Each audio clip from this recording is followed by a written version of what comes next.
नमस्कार, मी पंजाब डक.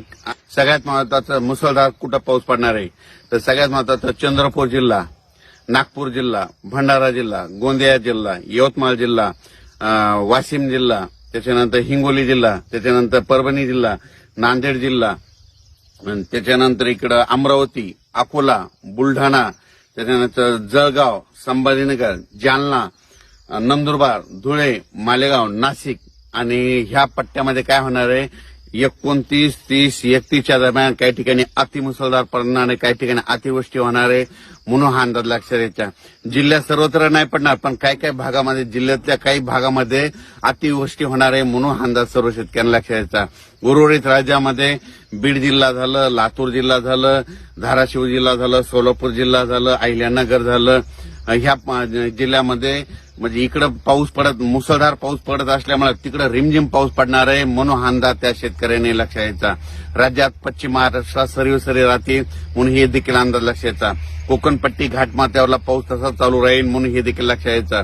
पण काही काही ठिकाणी अतिवृष्टी होणार आहे, त्याच्यामध्ये सगळ्या सांगतो की त्या शेतकऱ्यांनी स्वतःची काळजी घ्यायची. विजेच्या कडकडासह पाऊस पडणार आहे म्हणून हा अंदाज लक्षात यायचा. चंद्रपूर जिल्ह्यातल्या शेतकऱ्यांनी अंदाज लक्षात यायचा. तिकडे मुसळधार, अतिमुसळधार त्या जिल्ह्यात काही ठिकाणी होणार आहे म्हणून लक्षात यायचं. यवतमाळ जिल्ह्यात पुसद, वाशिम त्या पट्ट्यामध्ये हिंगोलीकडं तिकडे अतिमुसळधार पाऊस पडणार आहे.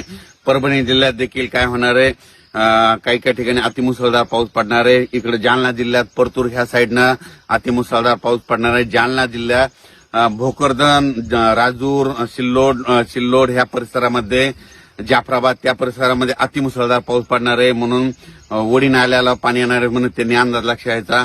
जळगाव जिल्ह्यात देखील अतिमुसळधार पाऊस पडणार आहे. धुळे जिल्ह्यात देखील अतिमुसळधार पाऊस पडणार आहे. नंदुरबार जिल्ह्यात देखील अतिमुसळधार पाऊस पडणार आहे म्हणून हा अंदाज लक्षात यायचा.